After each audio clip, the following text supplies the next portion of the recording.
Alors il n'y avait pas internet, du coup j'ai pas payé le métro. Parfait. Les amis, bienvenue dans un deuxième épisode, deuxième jour de l'aventure. Aujourd'hui, on va prendre le métro, Plaza Venezuela, dans le quartier de Sabana Grande, où se trouve un des quartiers des affaires de Caracas. À savoir que ce métro, je vous conseille vraiment de faire attention à vos affaires. Apparemment, il y a énormément de pickpockets qui sévissent. Voilà, donc faites attention à vos affaires. En tout cas, tous les Vénézuéliens m'ont prévenu, faut faire attention dans le métro. C'est pour ça que la plupart utilisent leur voiture pour éviter justement d'avoir affaire à des ladrones, c'est des voleurs en espagnol. Donc il faut savoir que ce métro, il a été construit dans les années 80. C'est un groupement français de 14 entreprises qui a gagné le marché à l'époque. Et donc il a été inauguré en 83. C'est l'un des systèmes de métro les plus anciens d'Amérique latine. Et en 2018, il faut savoir que ce métro, il était complètement gratuit parce qu'il y avait une pénurie de tickets de métro. Il y avait une pénurie de papier. Et donc la solution à l'époque du gouvernement, c'était de laisser passer les gens directement au tourniquet sans payer. Donc pendant 3 ans, ils ont eu le transport le plus économique du monde. Et ensuite, en 2021, c'est revenu payant. Les habitants, aujourd'hui, ont une carte magnétique qui suffit de recharger. Vous donnez $1 et vous avez 12 trajets pour aller en ville. Donc c'est très très économique. Après, il y a pas mal d'attentes. Faut pas comparer ce métro avec le métro parisien. Mais on est en Amérique latine et ce métro, moi, je l'ai trouvé parfait, super. Il y a beaucoup d'animations à l'intérieur. J'ai pas filmé à l'intérieur, mais franchement, moi je vous le conseille. Faites juste attention à vos poches, à ce que vous avez sur vous et évitez de montrer des signes extérieurs de richesse. Voici la fameuse Plaza Venezuela. Donc là, c'est plus un point de transit des métros et un lieu important des affaires avec la tour Polar juste en face. C'est la bière nationale. Allez, on passe à la suite. Ici, on va se diriger vers la station de métro Sabana Grande. Donc c'est une petite rue piétonne.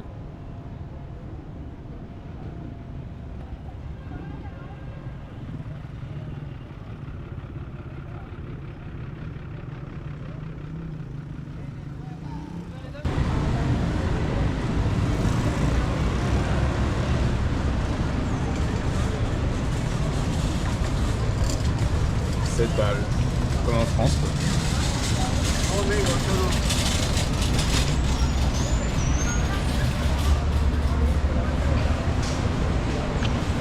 On voit que c'est une zone un petit peu compliquée. Toutes les personnes ont leur sac dans la main ou bien en face d'eux. Il doit y avoir des pickpockets.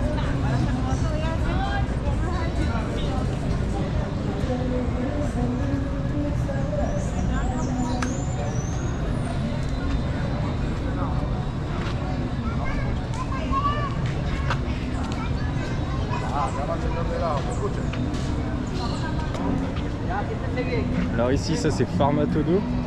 On peut vraiment tout faire à l'intérieur. La dernière fois, j'ai rechargé mon portable là-dedans. Ce qui est dingue, c'est que ils vendent du Pepsi et des chips dans une pharmacie. On est plutôt pas mal. Ils vendent peut-être des clopes aussi.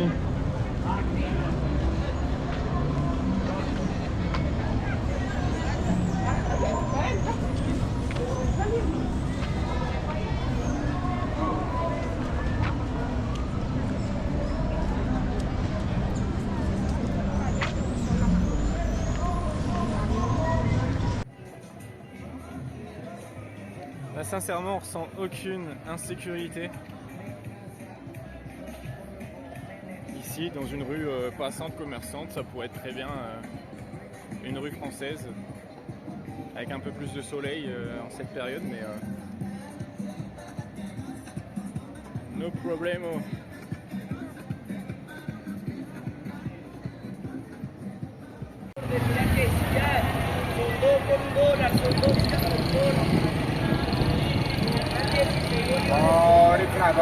Riplaga.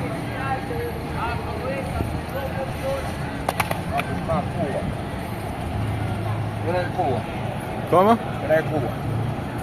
¿Eres de Cuba? ¿Eres ruso? No, ¿A dónde? de Europa. De Europa. Es ruso. ¿Sí? ¿En serio? No, vengo de Francia. Ah, de Francia. Soy francés. ¿Cómo están las comerciales? Muy bien, gracias. Donc j'étais en train de filmer la banque mercantile, c'est la seule banque où j'ai pu retirer sur Caracas avec une de mes cartes. Donc à savoir que je suis parti avec 3 cartes bancaires, je suis parti avec une carte Revolut. La carte Revolut, j'ai essayé de retirer ou de faire un paiement, elle était bannie, donc Revolut, je vous le déconseille. Après j'ai été parti avec une carte Hello Bank et Boursorama. La seule qui a fonctionné, c'est la carte Boursorama. Donc le max que j'ai pu retirer, c'est 15 €. Ça fait 400 bolivars avec un taux de 27 bolivars pour 1 € en avril. Je vais vous parler un petit peu de ma vie. Avant, j'étais agent de voyage et moi, ce que j'aime faire, c'est de partir à l'aventure. C'est de visiter des destinations hors des sentiers battus, partir à l'inconnu, visiter les locaux, vraiment être en lien avec la destination. Et les clients que j'avais, ils cherchaient plus des prestations haut de gamme dans des hôtels de luxe en all inclusive. Donc j'étais pas trop aligné avec le produit que je vendais. Donc ça fait 15 jours que je suis parti de ce travail et j'avais booké mon vol 4 mois en arrière, donc en janvier. Et je peux vous assurer que c'était très long pendant 4 mois en sachant que j'allais partir dans le pays de mes rêves. Ça faisait plus de 6 ans que je voulais partir au Venezuela. Donc c'était un peu long. Mais pour finir, cette expérience en agence, ça m'a permis d'apprendre énormément sur le tourisme, sur l'approche et l'accompagnement des touristes avant, pendant et après leur voyage. Aujourd'hui, ce que je voudrais faire, c'est accompagner des touristes dans l'organisation de leur voyage afin qu'ils puissent avoir une expérience vraiment authentique et unique de la destination. Leur apprendre aussi à pouvoir sortir de leur zone de confort, éliminer certaines peurs, savoir prendre du recul à une vie qui n'est pas forcément la vôtre. Donc n'hésitez pas à me contacter sur Instagram pour pouvoir justement discuter de ça ensemble. Et je serais vraiment ravi de vous répondre. Donc n'hésitez pas, petit MP. Et on continue cette petite balade piétonne ensemble dans les rues de Caracas.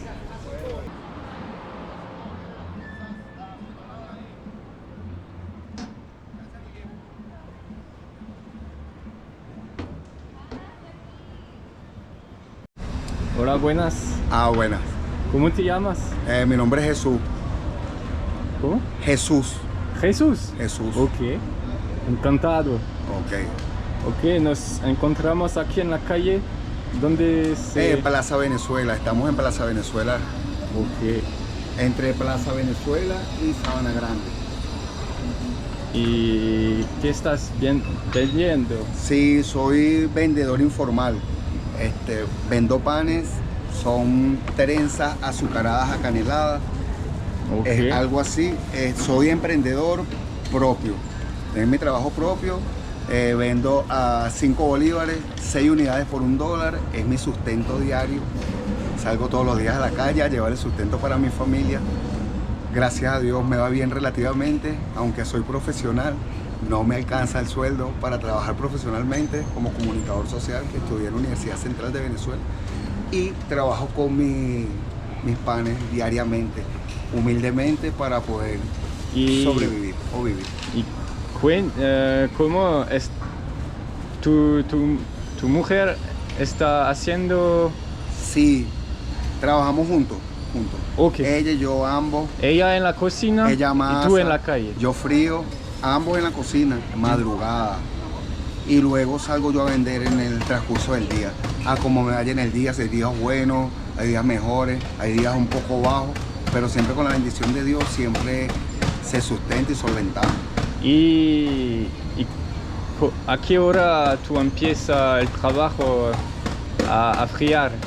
No, a las 12 de la noche amasamos, ponemos a reposar y luego a las 2 y media de la madrugada empezamos a freír, Ok. en azucarar y luego dejar reposar para meter en las bandejas. 200, 300 unidades, vendemos al mayor también hacemos panes, Y golfeados.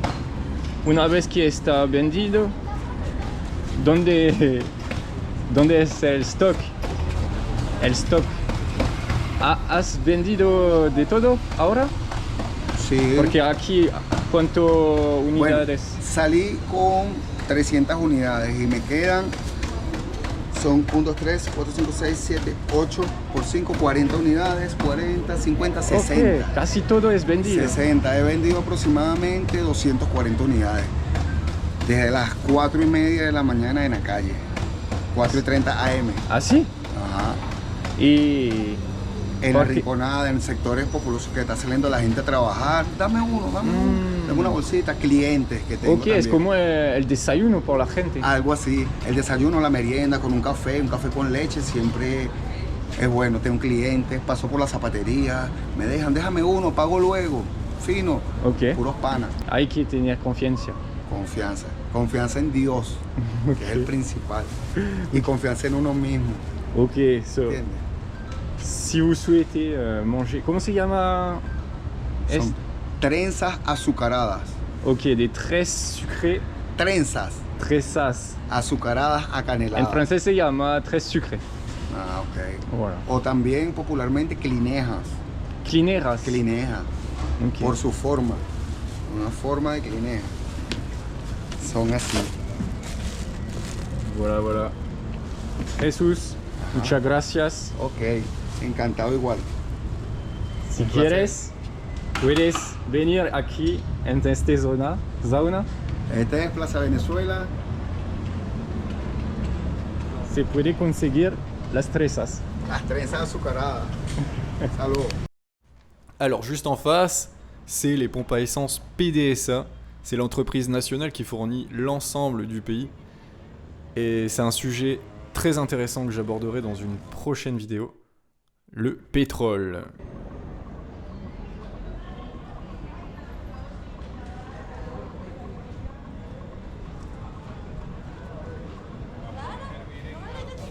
Donc j'ai repris le métro en direction de la station Parquet Central, c'est là où se situe mon Airbnb. Je vais rentrer tranquillement à l'appartement, je suis assez KO avec le décalage horaire. Hein. On va terminer cet épisode avec une petite balade dans le quartier, donc je vous invite à m'accompagner afin de découvrir la vie du quartier du Parquet Central. Si cet épisode vous a plu, n'hésitez pas à vous abonner pour avoir du contenu qui va sortir exclusivement sur le Venezuela pendant les prochaines semaines. Et si vous aimez la photo, je vous invite à me rejoindre sur Instagram, hein, vous avez le lien en description. Merci de votre visite, merci à vous, à bientôt, ciao.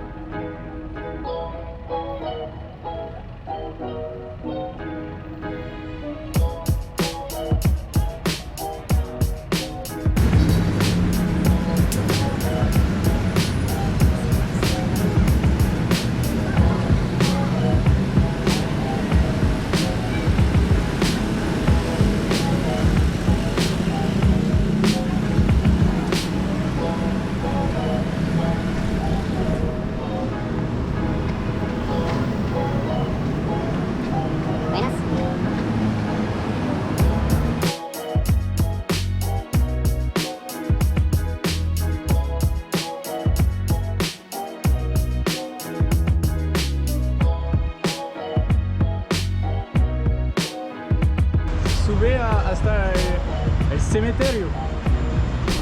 Eso es.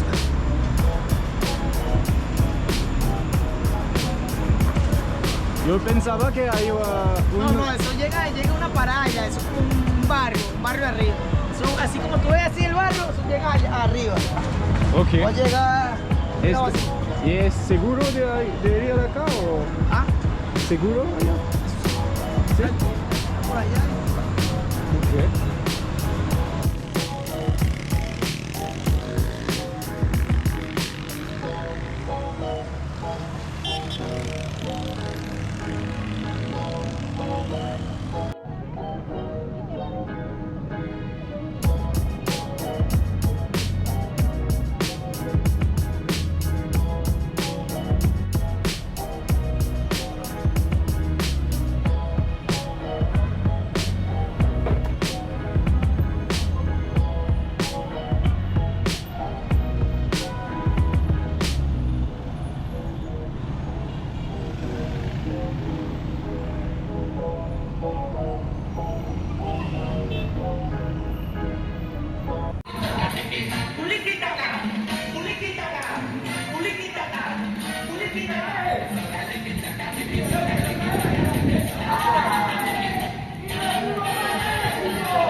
On est à Puerto La Cruz, à Lecheria.